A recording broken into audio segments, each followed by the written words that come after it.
Hello, everybody. I am happy to be back with an expert. Right now, we have with us a scientist and a pro-chancellor of a university. We have with us Dr. Neeraj Saxena. Let's listen to him. Over to you, Dr. Saxena. Namaskar and good evening, sir. Rather, good morning, I would say. I'm happy to be here with you on this platform. I watched your Vidpeds and I'm truly impressed by what you're doing. It's great service that you are doing to the youngsters. And I'm basically a scientist. I started my career as a scientist with an organization called Technology Information Forecasting and Assessment Council. It's an autonomous body, a think tank, rather a technology think tank under the Department of Science and Technology, Government of India. So I was fortunate enough to be with Dr. Kalam for about 2 years. And then my specialization was in the area of technology foresight, but PhD was in physics.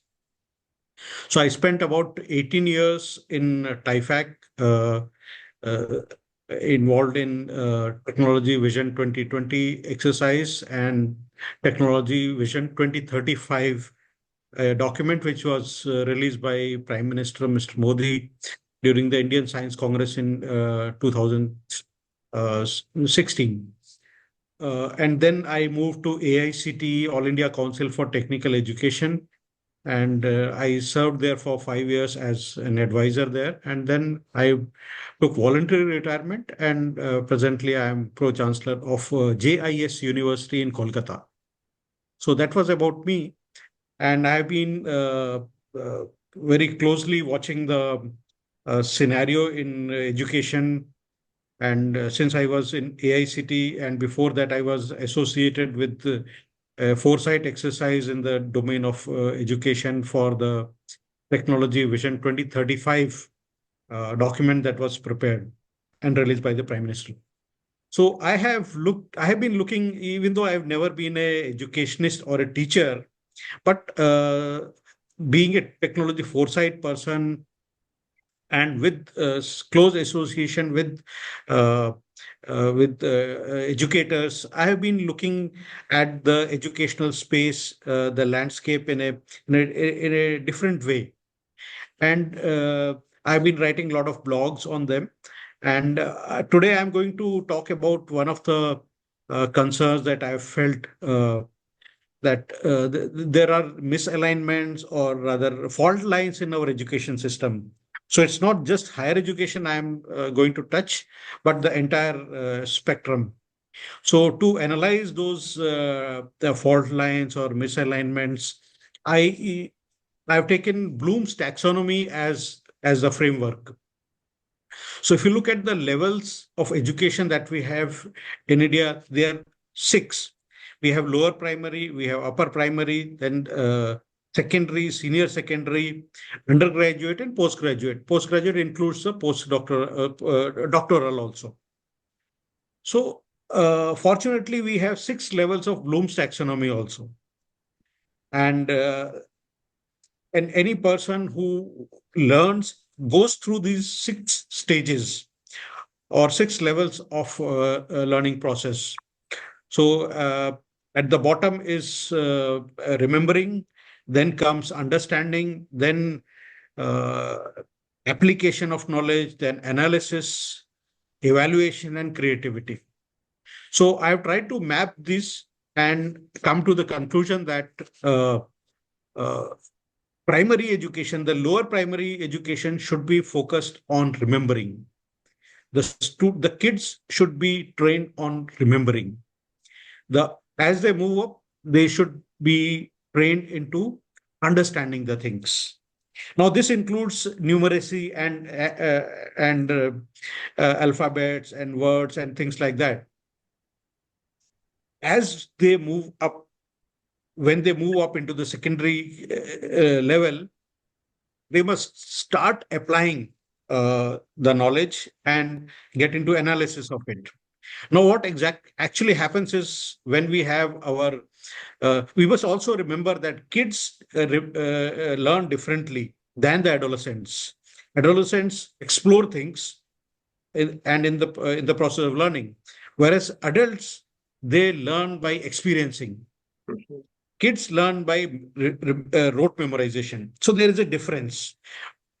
Uh, Primarily, the students, when they begin their trajectory of learning as a learner, they should go through these 6 levels of Bloom's taxonomy.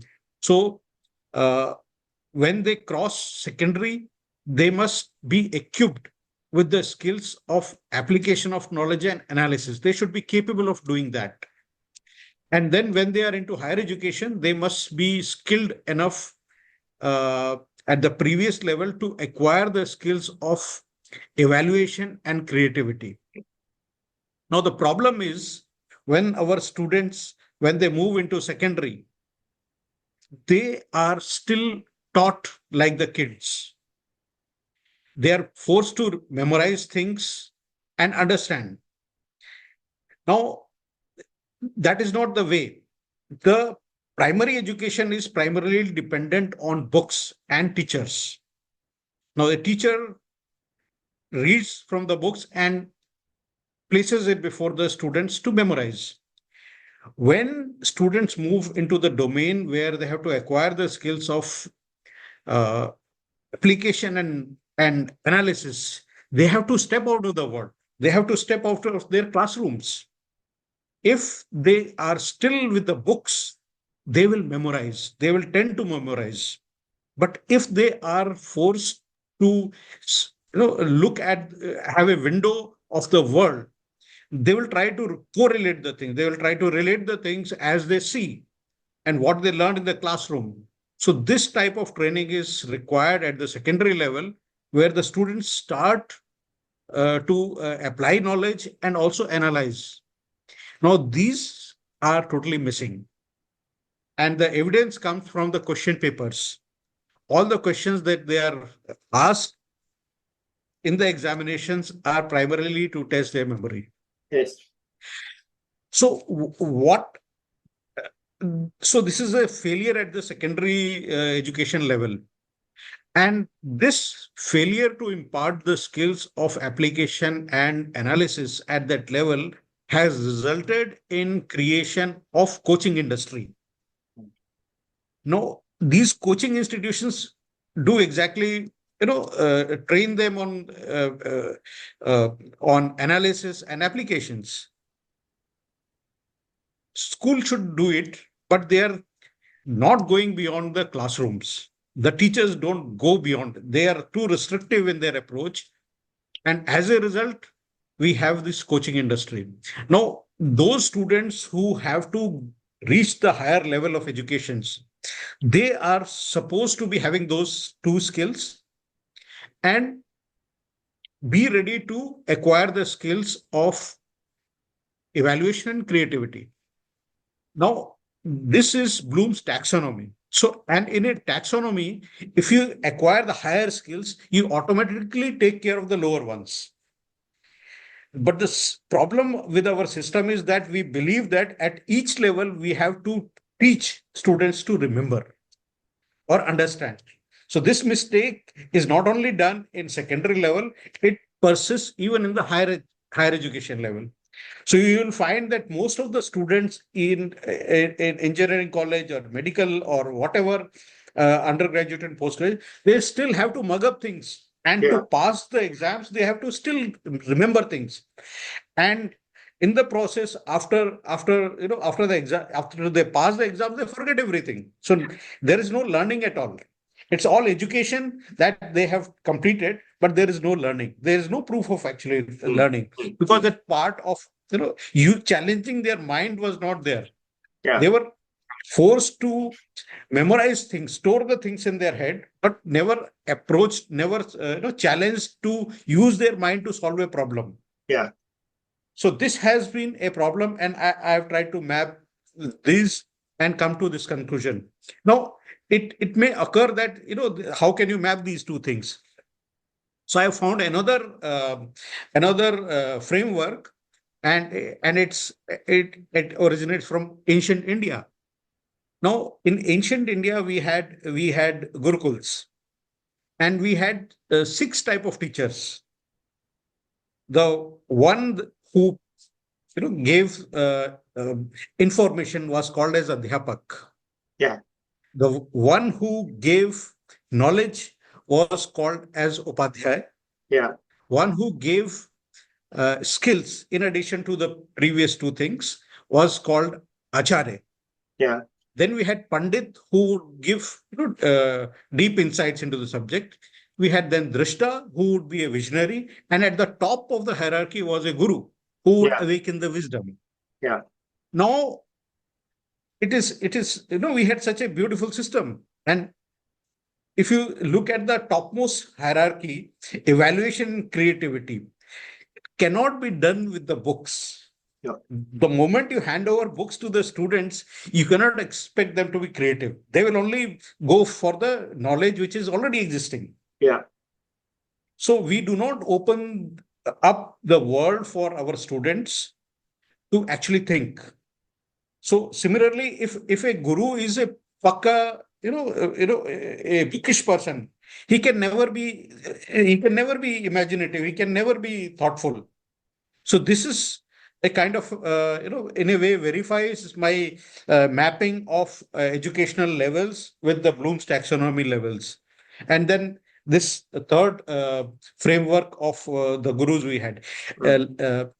We never had before the Britishers arrived, we had Gurukul systems, and it was all about learning. And what Lord Macaulay in 1835, his minutes on education brought in was education. He brought in teachers, he brought in attendance, he brought in grades. All these things were brought in. These were foreign to Indian systems. Yes. So this system needs to be relooked completely. Mm. And they also brought in the concept of classes. Yeah. Classes here was not really as per the prior learning. It was for the sake of convenience. They had put or grouped the students by their age. 1 year bandwidth was considered as fit for one particular class. Yeah. Whereas in our Gurukul system, there was no class. It was about the student being groomed by the guru and given the best opportunity, given the best of the resources, best of the teachings to bring out the best in that person. So the syllabus of one person, one student was different from the other person. So like I often say that Dronacharya created different syllabus for Bhim and different for Arjun. Yeah. It was personalized. Now we need to actually go back to that setup where the learning was supported. What we have today is supportive of education. So it's not working. That's why we have all these issues, and we lag in the numbers of our intellectual property. And it's very clear and obvious that because our graduates and postgraduates are not challenged, there is no creation of the intellectual property. That's the reason. We are low in number of publications, low in number of patents, and even our graduates are not employable for that very reason, because they are not challenged, they are not skilled enough. And one more aspect which I have felt is that learning happens in three domains, broad domains. One is a cognitive domain where brain is involved. Then second is psychomotor domain where your limbs are involved. And third is affective domain, where your heart is involved. So hands, head, and heart, they are involved in this process of learning. So what as a child, we are not so much worried about the psychomotor and affective. Right. Heart is not involved that much. But when we move to secondary, your limbs have to be involved. So you practice things and pick up those skills. But when we come to the higher education, affective domain is required because we have to make judgments. We have to evaluate things. We have to create things. So it's a natural responsibility at this stage in higher education that our graduates and postgraduate really think about the society also. They should they should not do anything which is malignant to the atmosphere, to the Mm, fellow human beings, to the mm, animals, mm, to the planet. mm, So they are supposed to be mindful of this. But do we teach? We mm, don't. So this is my analysis of things, and I feel that the system needs to be reworked and recalibrated and brought mm. to the way we had been handling it in the pre-British era. Yeah. Okay, well, Dr. Saxena, thank you. Can I add some comments here? Or you have Sure some thing. more to say? No, I'll come if required. Okay, so first of all, I agree with you, but I want to go beyond agreement. Yeah. The first thing is that today we have two contradictory elements. One is we need mass education, and Yes. mass education didn't exist in the Gurukul times. And mass True. education requires an industrial approach to production of Approach. True. students. So we are Yes. not in, and Gurukul was artisanal approach, right? Yes. No, so we, because we have large number of people, then we standardize the product and we Yeah. produce more of the same, but the quality is not the same. But Yes. we are producing, okay, you're going through class 6, this is you rotto this in class 6, you rotto this in Yes. class 7. We go through this, Mm. and the teachers are just the means of getting it done. Okay, fine. So, Yeah. we don't really have the spark in the Yeah. education, as you Mhm. rightly pointed out. So, the issue, it's been in my mind for quite some time, is Mm. that how can I produce mass education with an artisanal method, which is Gurukul. Gurukul Yes. is a non-linear method. It's Ah. not standardization, it is Mm. customization. All that is not cheap.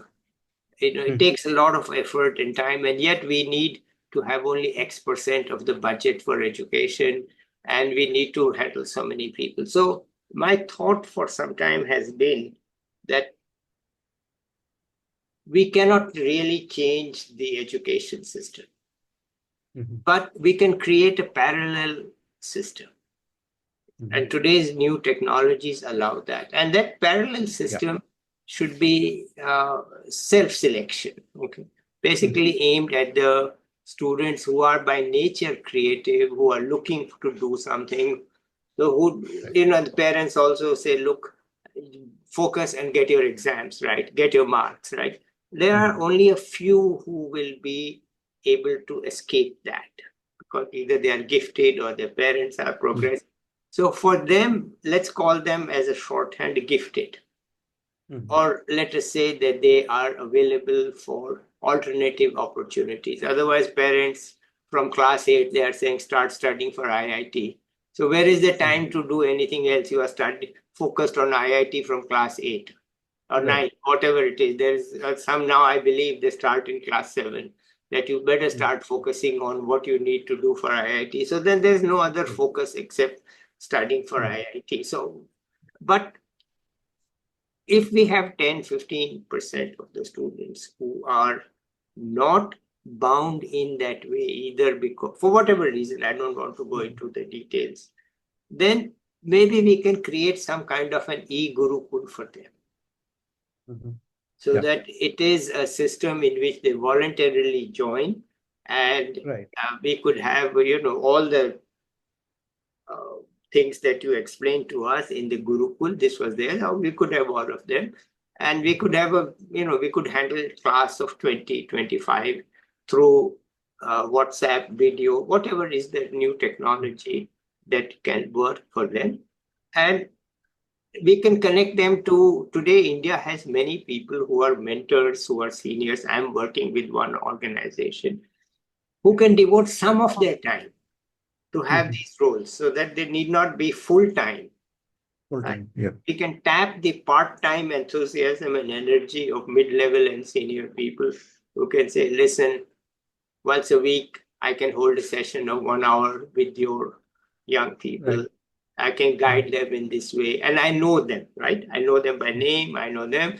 And in my mind, I will have some kind of a broad idea, but I'll customize it to each student. So what you're talking about, right? Exactly. Mhm. I think that might be one idea for you to think Yeah. about. That, look, can Yeah. we try not to fight the state education system? Because Mhm. you're not going to win that war. Mhm. Because they need to produce millions of young students every year, Yeah. and Mhm. they have to have low cost, which means low quality. But can Mhm. we have a, for example, in the US, I know they have special camps for math geniuses, mathematics geniuses. So Mhm. in the summer, they Yes. will go, and all together, they'll be all mathematics Mhm. top students. Voluntarily, they Right. go spend a lot of Uh-huh. time with teachers, professors. And by the time Mhm. they are in 8th or 9th, they are already finishing college algebra. Okay. Right. And then they are thinking something new. So today Yeah. we don't need to do that. We can do it in an e-way. So let me stop here. That's just a thought for somebody with your motivation and your status to think about. Mhm. That's my suggestion to you. Yeah. Actually, the role of teacher has to change now. They are no longer required to be transmitters of knowledge. No, it's They there. are supposed. It's there. Everything is there now. The teachers should, at secondary level, they should connect the students with the external world, and in the higher education, they should be available if the student has any problem. Otherwise, they should be spending time to scout for problems which can be assigned to the students. They should also participate, get involved in solving that problem. Now, if the solution is known, then it is Bloom's taxonomy's lower level. It is no longer at the highest level. So the teachers need to completely revamp their role, because they are no longer accepted. And I found this as I've traveled across the country, meeting different faculty in different colleges. They say that students ignore us. They no longer want to listen to us. That's because students find better teachers outside. Yeah. Yeah. And coming to your point that in Gurukuls the student teacher ratio was very low. Now we need to deploy technology, make use of it. We can generate analytics, which a lot of data can be generated about the student and given back. We should also open up the learning to students to pursue their own choices. As on date, we have fixed. There is the system is so rigid that you cannot study two, commerce and art subjects. You cannot study mathematics and statistics like that. So see these. It should be left to the student. Today, the entire there is a lid put on the potential of the student. Yes. How do we how do we remove that? And it is possible only when we allow them to pursue what they want to do. In fact, I have even given a suggestion to the senior, senior secondary level, Yes. that when the board issues a certificate, it should tell what they are A in, किस Yeah. चीज में अव्वल है वो. Ah. It should not be like Sanskrit में वो F है. It should not be like that. They should be given a basket of subjects, whatever they want to choose, and they should be, certified or evaluated in the subject which they like, which they want. Not, the school has a teachers in. So we have to allow the students a choice. Today we are not giving any choice. 5 subjects ka ek basket hai, only beyond that they cannot look at. So if we allow the, right up to the higher education level, if we allow students to pursue what they want, then I think it will make a lot of difference. They will not, they will feel comfortable being challenged also. Mhm. As on date, when we challenge them, they try to escape. because they have already always been passing exams by memorizing. They have never applied their brain to solve problems. They are never encouraged. And the worst part has been the examinations. And jokingly, I expand EXAM as examining xeroxing ability of mind. Ah! Yeah, So it's nothing beyond that. yeah, yeah. In 3 hours you have to regurgitate whatever you have, and based on that, you are graded. And I shudder to think how an adult can be graded or purely on the basis of memory. Yeah. It has to be, yeah, it has to be on the basis of creativity or judgment or analysis, where mind is applied. It cannot be, on the basis of writing 10 pages and getting full marks or something like that. So that is it's not at all correct. So, And I feel that technology is the only solution. And we, just as you also suggested, that we could go for e-Gurukul, and we could have mentors. And I think we need to try this model. And especially this in higher education, our adult learner should be left free. They should be, whatever they want, and there should be no exams also for them. Why? In any case, the employer is going to test them. yeah. Before recruitment, employer is going to test them. So why we are so much crazy about examining them? They will prove their potential before the recruiters. Why universities are so much passionate about conducting exams and grading? I think they should leave it. Okay. Let me ask you then this question. You just mentioned employer. Why don't employers ask for creativity? No, actually, this has been a problem in our system, that we don't support creativity. At the, still the books or predetermined content is what is considered as education. So there is a total disconnect between industry and academia, and the reason is that what the industry wants is never taught. They are still taught like kids. They are still assessed for the retention of the memory of the facts. They're so they are never raised to that level. And I'm sure that if they are allowed to be, to get into their own subjects of their own choices, of their own combinations, they'll be creative. We are not giving them opportunity to be creative. Okay.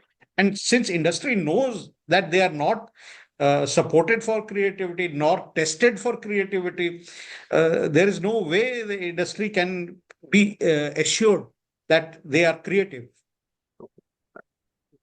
Are you familiar with some of the newer private universities that have come up, and how do they teach? Or they are following the same model? I'm not familiar. Maybe you are familiar. Largely, it is the same old model, because the university are expected to conduct exams, and exams are always those answer sheets in which there is no and never a new idea. It's Okay. all old stuff, useless stuff, which does not prove creativity. Okay. All right. So just how do you expect to move forward with your idea? Is there any thought you have given to that? Yes, actually, there are three mistakes we are committing, and addressing them will take care of that. The first mistake is that, as I was explaining, that higher education is like a linear extrapolation of primary and secondary. Now, the same type of classrooms are there, it's the same type of teacher, timetable, classrooms. It's the same. That is the first mistake we are committing. Second is, we have the teachers as people who disseminate information or knowledge. And when you have a teacher standing in front of you, you will always tend to memorize. You'll listen and will not participate.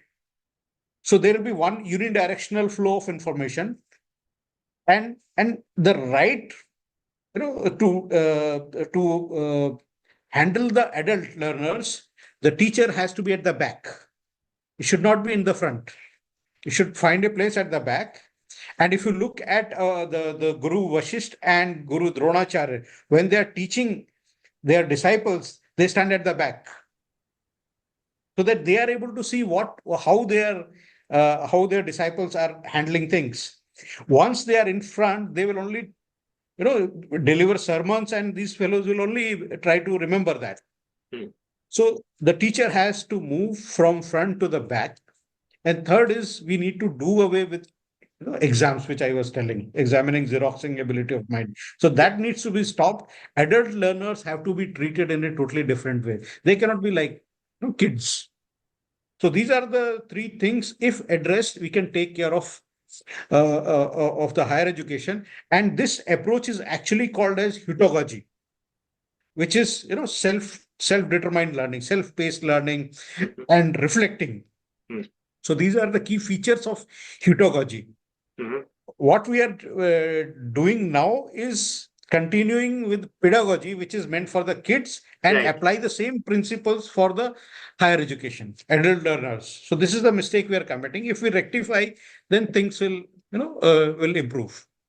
Okay. Well, thank you so much for that. Let me just ask you a different question. How was it to work with Mr. Kalam?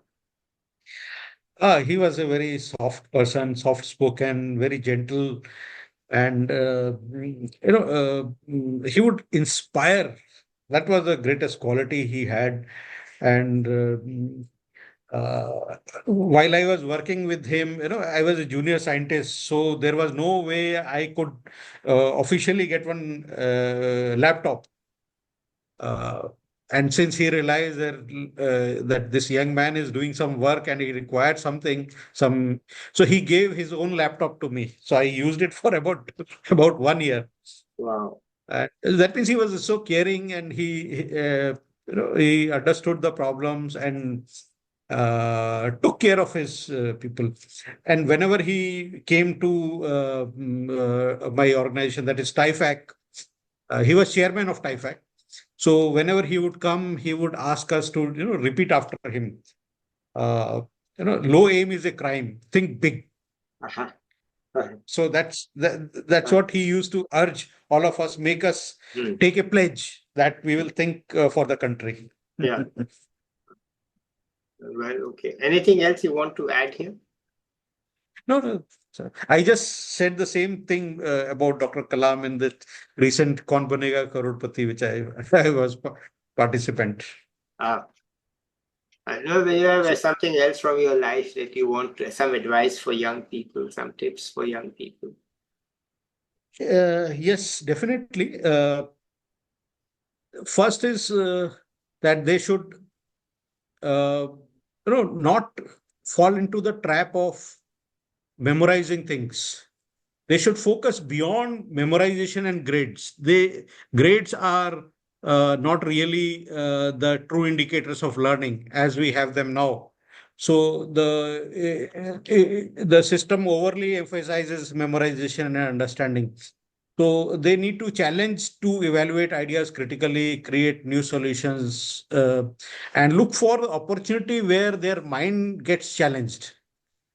Uh, so they need to move beyond the textbook learning and seek opportunities to apply what they have learned in the real world context. So this is the second thing that they must do, and not just get bogged down by the books, which are helpful in solving the problems, but are not helpful in making them more creative.